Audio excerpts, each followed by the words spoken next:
Pangarap na makapagtanim ay ating sisimulan, kaya halina't samahan kaming mag-asawa sa pangunguha ng kawayan. Pero daghan nga na, gagmay. Okay.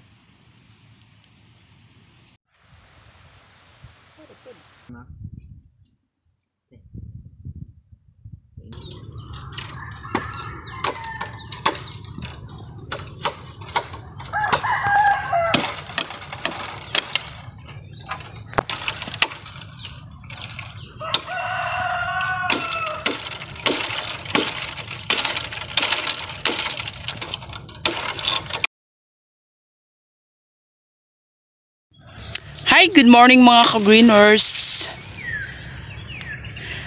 Nandito tayo sa Tabuk dahil mangunguhat na tayo ng mga kawayan para sa ating paglalagyan ng or pagsasabitan ng mga binabalak nating itatanim na mga lettuce.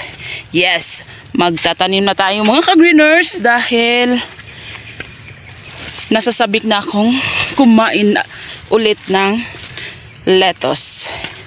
Ayan. So, dyan tayo mangunguha ng mga kawayan na magagamit natin sa ating tanim na lettuce. So, dyan tayo mangunguha mga ka-greeners. Dahil may mga kawayan na pwede nating magamit. So, libre na. Yung pangunguha na lang yung kulang. Buti na lang nandito yung asawa ko. Hindi, may kasama na tayo. Kasi medyo malayo din yung pag-uuwian ng kawayan na ito. Dahil yung bahay ay dun pa sa may unahan. So medyo malayo-layo. Yan, hi mga baka. Yan, may maraming mga baka at saka kabayo yung nakapastol dito. May mga manok na akala nila ay nagdadala ako ng pagkain pero hindi. Pagkain ko to. Sorry manok. Yan.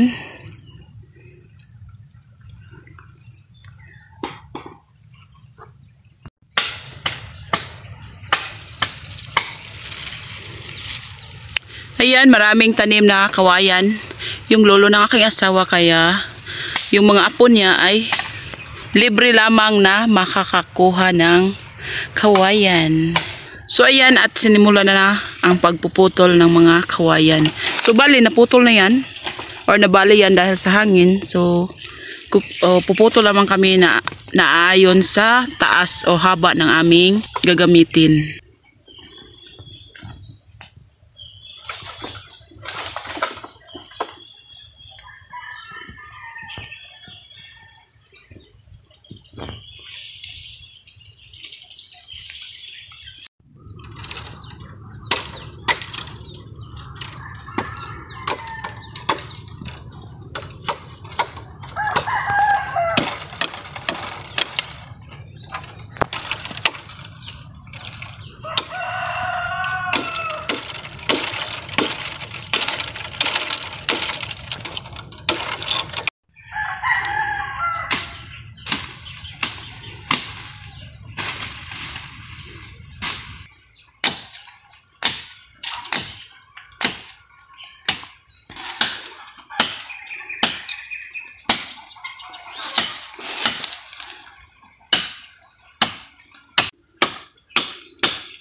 Isod mo pala ayo.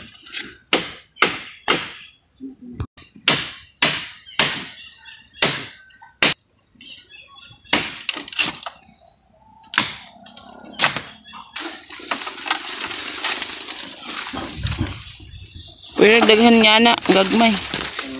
Pwede na daghanon. Pwede na ito i-double.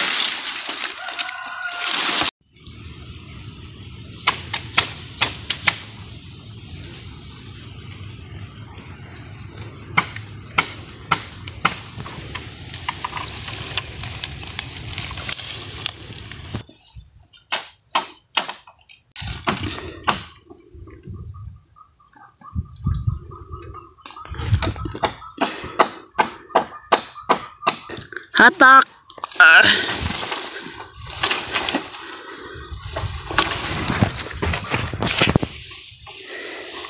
Ayan, sumabit.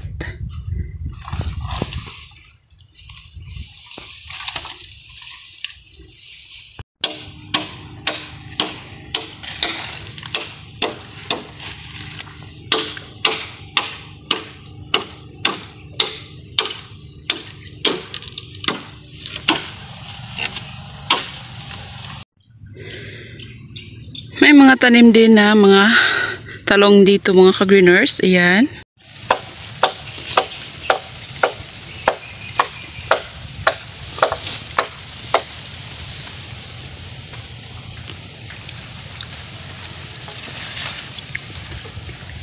Ayan mga dragonfly. Ayan, oh.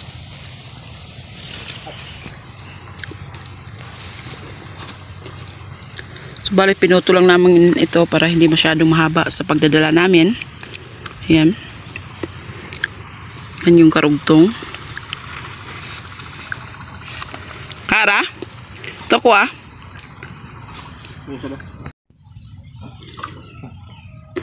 Okay.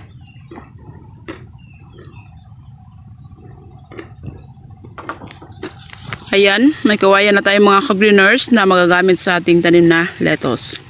So, abangan nyo mga ka-greeners yung pagtatanim natin ng lettuce.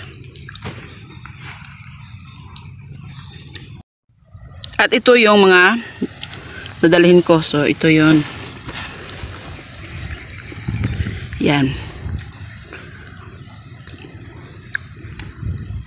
Dahil may nakita tayong pantali dyan, so kumukuha tayo para pantali dito sa ating dala na kawayan. Para hindi tayo mahihirapan. So ayan, natalian ko na. So dito naman tayo sa bandang ibaba. So dito natin tatalayan mga ka-greeners.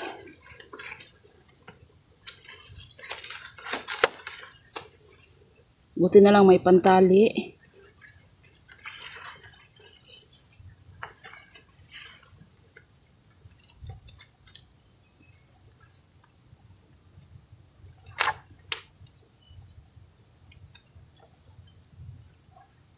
Ayan. So yan, natalian ko na. Kaya let's go. Yan mga ka-greeners, ito lang yung dala ko. Yan. So may magagamit na tayo sa ating binabalak na tanim na lettuce. Paunti-unti ay matutupad na din natin yung ating dream garden sa panibagong area dahil iba na yung area na ating pagtataniman. Medyo mahingal kasi parang binubuhat ko lang yan. Medyo mahingal kasi taba na natin.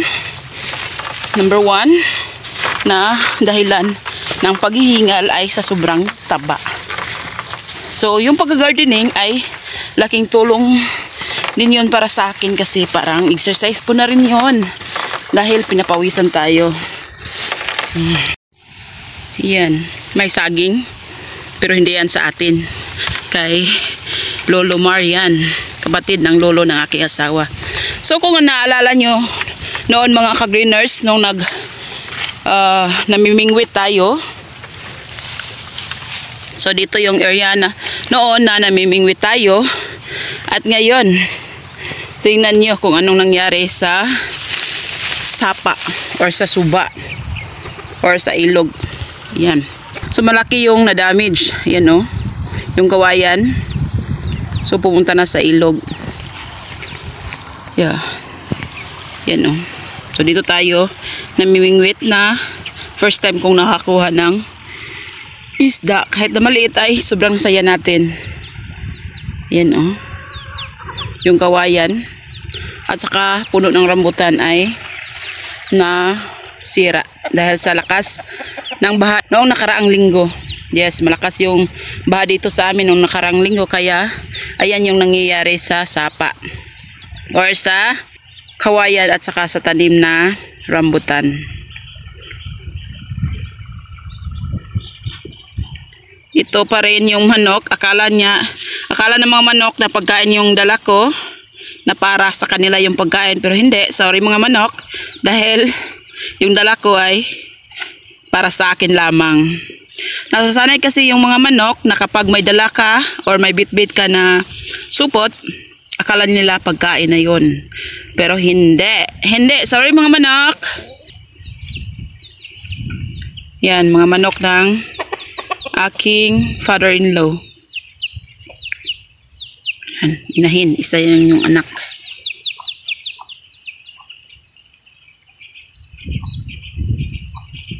Kaya ganda pagbastan mga ka-greeners.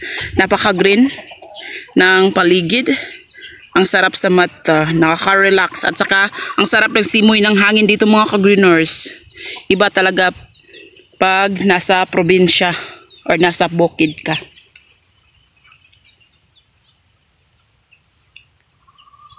Kaya marami yung mga nagbabakasyon na talagang pupunta sa bukid para makalanghap ng sariwang hangin. Kasi sa syudad ay polluted na yung hangin dahil sa dami ng mga sasakyan or mga usok na hindi healthy. Unlike dito sa probinsya or sa bukid, so napaka-fresh ng hangin. So marami talaga yung nagbabalak na nag-for good dito sa bukid. Kung masipag lang dito sa bukid, hindi naman magugutom kung mayroon lamang na area na mapagtaniman. So, hindi magugutom. Kapag masipag na magtanim, masipag na maghanap ng pagkain, or masipag na maglalaga ng mga iba't ibang hayop, so I'm sure hindi magugutom at hindi mahihirapan sa buhay. Though may mga pangyayari man sa buhay na hindi inaasahan na medyo hikaho sa buhay, Pero kung masipag ka lang talaga, I'm sure mabubuhay ka talaga sa bukid. Habang papauwi na kami galing sa pangunguhan ng mga kawayan, nadaanan namin si Titing na gumawa ng tulda para sa kanyang pagpupunla ng mga talong. Bilang isang mabait na pinsan, bali si Titing ay pinsan ng aking asawa. So tinutulungan ng aking asawa si Titing para maitayo or para matapos din ang ginawang tulda para sa kanyang pagpupunlaan ng talong. So dito, ipapakita ko rin sa inyo dahil tumulong din ako, of course. Dahil gusto kong maranasan din kung paano magpunla ng talong. So, bale, may ginawa na siyang mga seedling tray gamit yung dahon ng saging. So, ganito kadalasan ang mga proseso sa pagpupunla dito. So, bale, dahon ng saging ang kadalasan ginagamit bilang seedling tray. So dito, ang ginagawa ko ay binutasan ko ang mga seedling tray na inihanda ni Titing para madali lamang mailagay yung mga buto sa nasabing tanim. Bali, ang itatanim ni Titing ay Calixto F1 na talong. At ganito kadami ang kanyang pagpupunlaan. Nakakaantok pag nagbubutas ka sa mga seedling tray. Pero dahil prosigido siya na makapagtanim, so go for the go!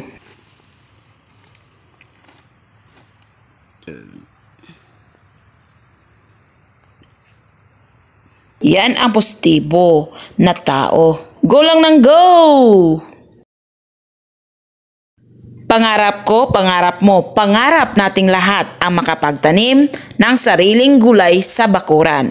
Yes, dahil iba ang sarap kapag may sariling tanim. Kaya ngayon ating sisimulan para pangarap ay ating makamtan.